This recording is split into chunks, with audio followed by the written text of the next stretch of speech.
Hello and welcome to Indie Encounter. My name is Sandra Laraine Coleman.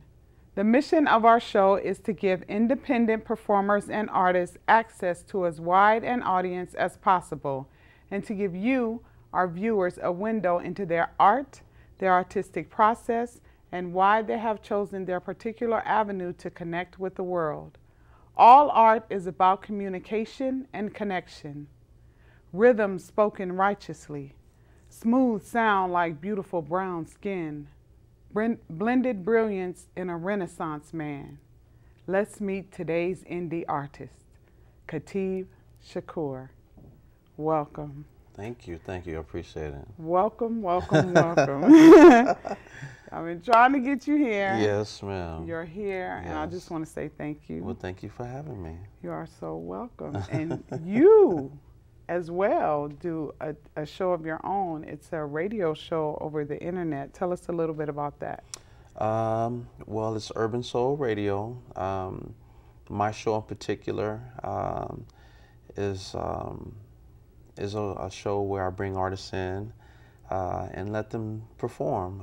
If it's spoken word, musicians, singers, just anything in the natural way of art form that I enjoy as well. Right, like independent artists. Only independent artists, yes. Like definitely. such as yourself, and this show is Indie Encounter, so it's about independent artists. Oh yeah, and we've had some people that were in the mainstream at some point but are now attempting to do their own thing. I've had Miss Cobbins, who was on American Idol the same year as Fantasia. Oh, wow. Right, so she's trying to do her own thing now, and so people like that, definitely. Yeah, so if you can't get like a major deal, you might as well make your own deal. Well, yeah, sometimes the larger pool burns a lot of people out. Right. And kind of, they feel restrained. Yeah. Yeah. Because you can't do your own thing. Exercise all your creative levels. Creativity, your own voice, and that type of thing. Yeah. So now you have a distinctive, unique voice. You have been dubbed Renaissance Man. Tell us a little bit about being the Renaissance Man. Well, as you know, it all started when I would come around a particular area called the Leimert Park community here in Los Angeles, and I got a chance to interact with yourself and a couple of other phenomenal poets, Alice the Poet, Artist Mansoir, Misty Muse, and I was doing so much at that time. I was teaching dance, I was performing in plays, I've been in the Air Force, so actually, you guys gave me my name, Renaissance Man, because I was doing so much. They were like, I remember Alice asking me one day, "What don't you do?" Right. And then you came to me and said, "You're like a Renaissance Man, huh?" And it stuck. The name stuck. It stuck, yeah. Well, it's the perfect name for you, and now you're in dental school. Yes, I am. Yeah. So how do you balance having a radio show, being a spoken word artist, dental school, dance, Air Force? How do you raising kids? How do you? It is what I learned, because I don't know if you remember, but I lost my mom last August. So with that, what I've learned is that every day is important. You can't take it for granted. So many people say, well, I can do this particular thing next week or next month or next year. So each day I try to make sure I do at least one thing that makes me happy. Right. And since I've always been so athletic and competitive, I'm a guy, I have a wide range of interests. So I just finished a bowling league. I play basketball, teach dance on Thursdays, do my spoken word. It sounds like a lot of people like, how do you have the time? But everything is about balance. Yeah. Yes. Yeah. So you have found the balance. Let me tell you, we need the recipe. Okay. We need for you to let us know how you get all these things done in the amount of time that you have, because we have the same amount of time. Yes, it's just what you do with it. But it is. It's very interesting. Sometimes I'll sit on the edge of the bed thinking about the next thing I need to do, and before I know it, I'm asleep. Because your body shuts down after a while, right? Exactly. Right. And then especially after you get a certain age, it's like. Yeah, I used to be like, oh, I can't wait to go to the next event. And, being in the media, I get to attend a lot of things. And I'm like, yeah, when Friday come, I'm going to mingle with Jamie Foxx and do all this stuff. And then I'm like, okay, I just want to lay down. Take a nap. Take a nap. So sometimes I miss the events because I'm just so tired. Yeah. But you know what? Those events that you attend, those are the ones you're supposed to be at. Yes. We can't do everything, but my thing is to just pick out what's most important to me or what's more meaningful, and do that, or try to be there for that, like exactly. Your kids' graduation. Important. If you have a book or product out, and I'm promoting my book, I'm having a book signing, that, don't fall asleep on that stuff. Well, no, that stuff right there, see, what happened was, right. Yeah, you don't want to do that. What I picked up, especially the last few moments of time that I was able to spend with my mom, is I've gotten a new hunger for serving people. I do a lot of charity work. I just finished working with the Fred Jordan Mission downtown, feeding the homeless, which really brings a lot of joy to my heart. I think if you're living and not doing a work to serve other people, you're missing the boat. Right. Really. Right. So that's my joy. Well, speaking of doing work that serves other people, you're also a spoken word artist. Yes. Amongst your many talents. Yes. So why don't you share something with us that you brought? All right. I'll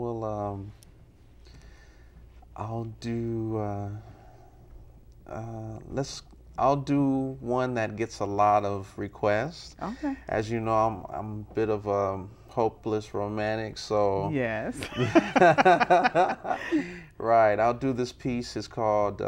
It has an addendum to it. It's called Deja Vu, but I've put a little different intro on it, so I'll go ahead and share that with you. Okay. All right. There's no hypothetically in the speaking. This vision that I'm seeing is way too real. What I would do if you came to me and expressed what you really feel. We'd walk the brim of the bluest sea, backtrack to village straw hut of ecstasy. Dim lights and candlelights and bearskin rug, I'd lead you blindfolded and ashore to bubbled and rose petal tub. Lay your top satin sheets right in front of the fireplace, then I would fill your chill glass with whatever your favorite taste. Full body massage with sleight of hand soft motion. Listen to you exhale and moan with rhythm of Pacific Ocean. Then I would rotate and rub from your shoulder blade to lower back. I'm imagining at a rate of 4.5 positions per second because you're so beautiful and I just don't know how to act. Proceed to inwardly and outwardly move both gluteus and maximus behind. Would you mind if I placed a kiss right where the lower buttocks meets the upper thigh? And who but the wind and night sky sharing stories with the leaves that blow by, who again tell the grass in which they land upon why you were ever blessed into this lonely man's life? Who? Wow. Is she in love now or what?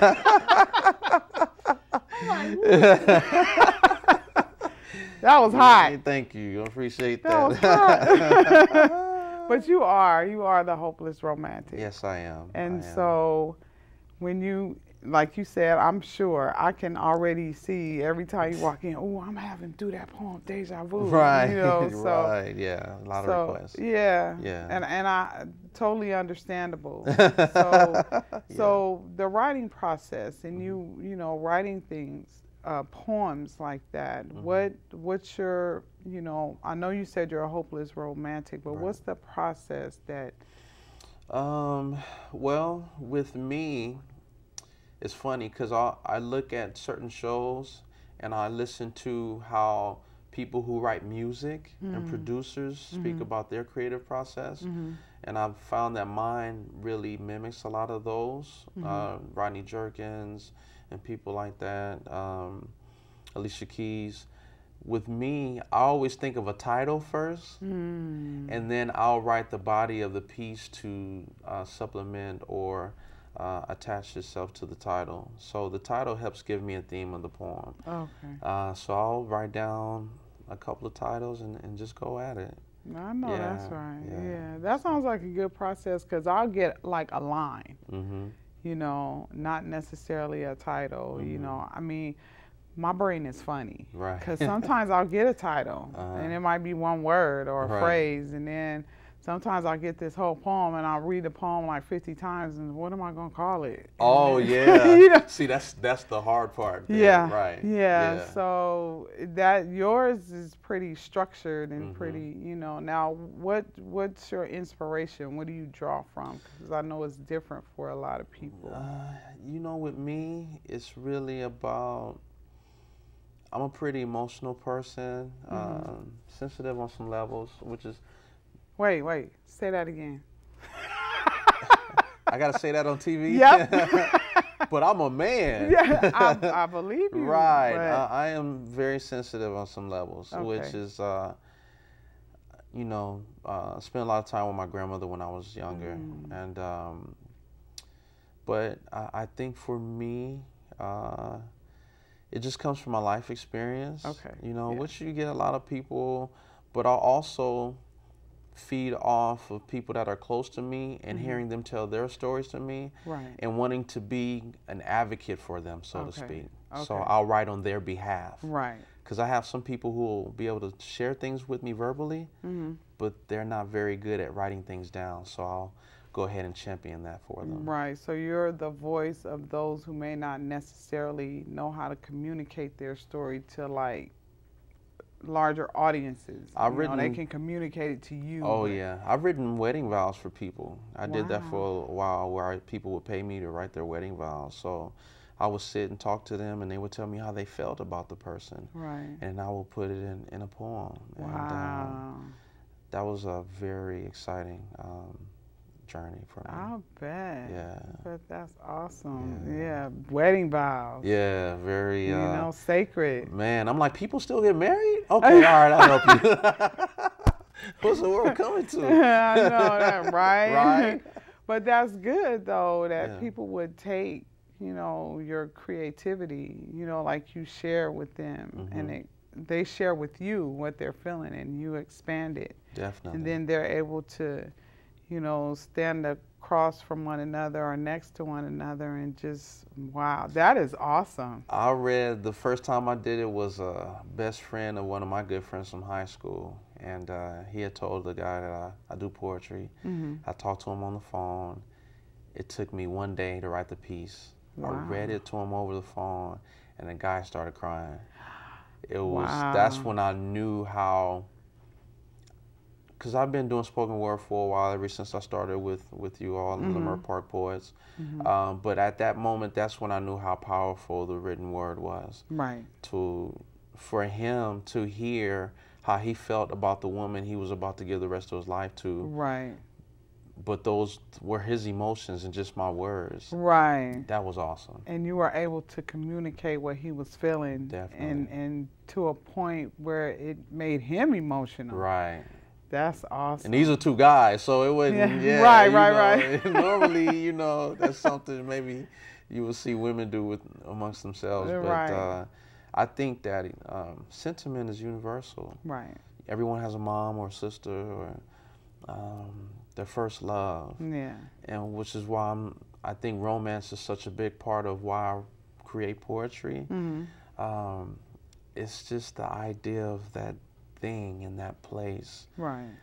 If you think about the first time or the most intense moment you were in love and how that felt. Wow. When you just, it's hard for you to breathe. Right. Or you thinking about the person. Constantly. Right. Yeah, you wondering what they're doing. Butterflies in your stomach. Right. Yeah. How can I make them smile? Or, that's an amazing place to find yourself. It is. And wondering if that person feels the same as you do. Yeah, definitely. Trying to figure this whole love thing out. Right, you know, right. while you trying to figure out everything else too. Halle Berry. I'm sorry. Excuse me.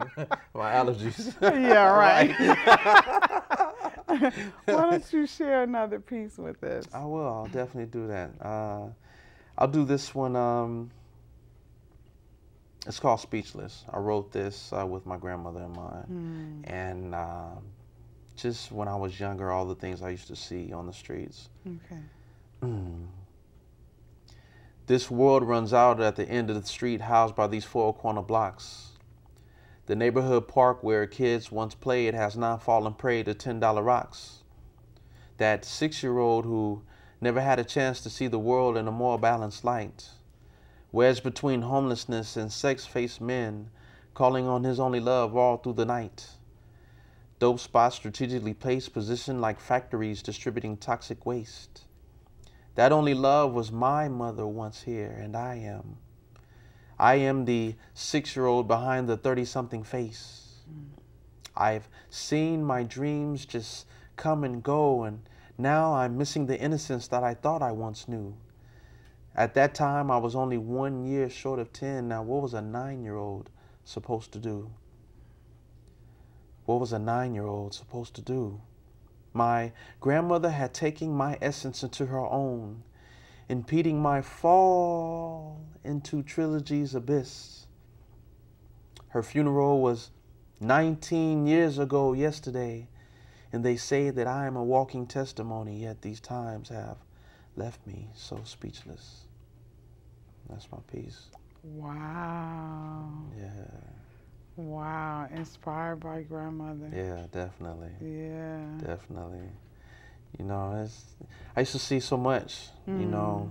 Everyone has a story, man. It's really interesting. And people say, and it's funny because I haven't written a book yet or anything like that, but people say, you know, you should write a book. Or I guess I'm waiting for me to do something in my mind that's just so extraordinary that when I do come with a project like that, people will definitely be able to identify with me or take notice. But it's been an interesting journey, man. Coming to this country, you know, I'm Dominican, so from New York, Harlem, stand up, 125th and Lenox. Shouts out. That's my plug. Whoop, whoop. But I just want to, you know, I'm very grateful, especially for you all, and Alice and Artis and Misty for inspiring me to come out of my shell. I've always had these emotions, but didn't have a platform to share my sentiments. And seeing you guys perform and just get out there in front of strangers and just wreck it, I would go home like, man, I gotta do that. I gotta do that. It was so dope. So I just want to thank you, all of you, for helping me find, you know, my place, man. Well, you're welcome. And the place was there for you to, I mean, it was gonna happen, whether we were there or not. But I'm glad that we were able to help you along because, you know, in the poetry community, some venues are not as kind as others. Yes, ma'am. And I'm not trying to, you know, down anybody or anything, but I never wanted to be that kind of venue. You know, spreading love and spoken words, when you said in front of strangers, I never feel like that. I always feel like it's family, and I always feel like it's home. So when I embrace you, I just felt like, let's say younger brother. Okay. Not son, but right. We'll take that. You know, you know, so I wanted everybody to feel welcome.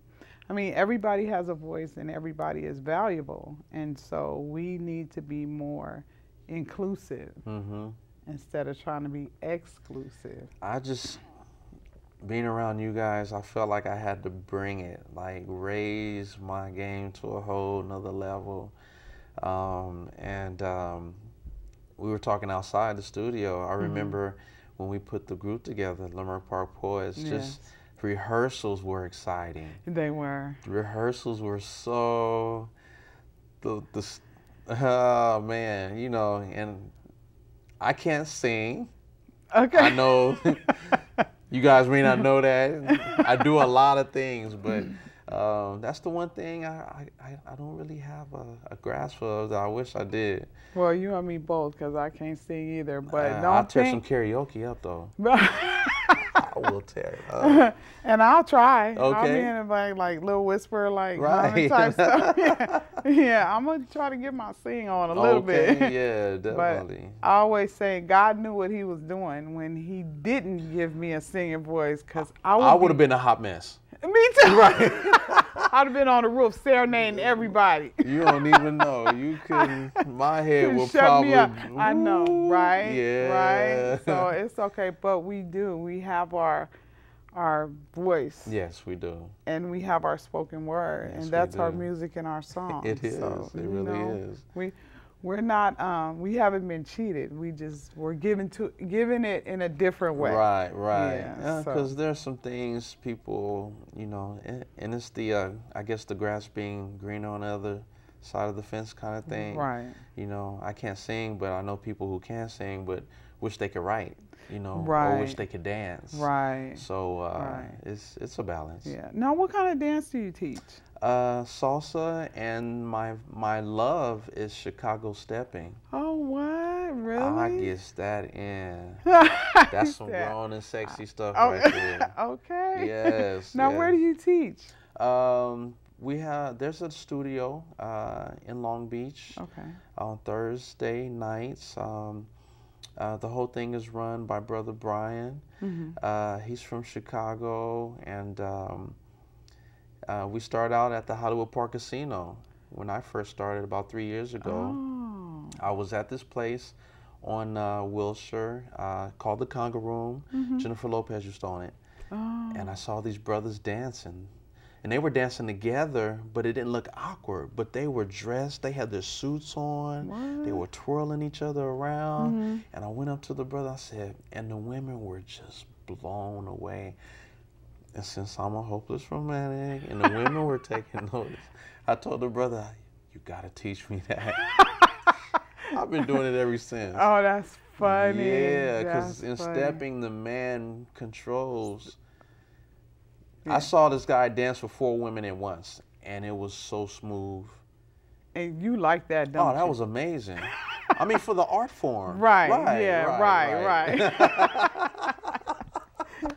I'm going to ask you, do you have one more, 2-minute piece that you could share with us? Definitely. I'll do this one.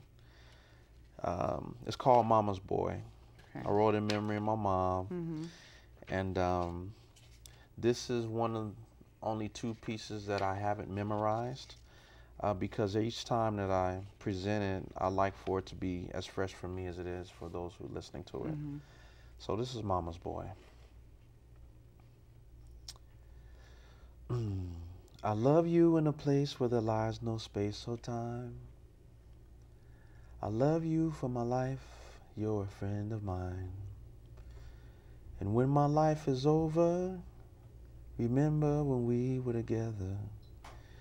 We were alone and I was singing a song for you. I don't even know where to start this poem right now. I can't even really think that straight right now. It's 5 a.m. Pacific Standard Time. The rain they've been forecasting has yet to come. And these police and fire engines, well, they keep squelching too loud. So I decided to pick up the pen since I'm up like a habitual night owl. Not the sirens, but these tears I keep crying every day, that my face has held in palms of hands with fingers drying my brow. I won't take you too far back like to my childhood and nothing like that. There's no need to tell you that even though I may look it, that I'm Latin and not black. That my mom's hand wrote a note to my nana when I was only about 7 and gave up a life with me for a trip around the world with PCP and crack. I know that now because I found it while cleaning out my nana's garage. Of the house left open for me on her death, that was darkness that seemed like a mirage. When I thought that that was the lowest part of my life's journey I'd ever have to endure, not knowing that fast forwarding to the age of 36, I'd have to find another cure. 2 years before, my maternal mother surfaced right out of thin air, called me on my cell phone one day with a dialogue like she had always been there. asking to see my face if I was all right with that, and saying no to her just didn't seem fair.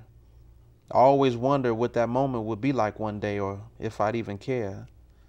So those 2 years came and went, and just about every weekend with my moms, my kids did spend.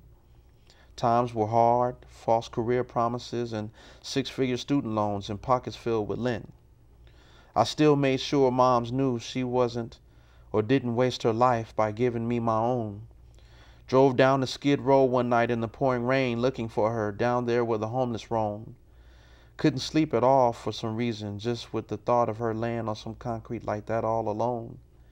Borrowed some Andrew Jacksons just so I could scoop her up and take her to a temporary hotel home.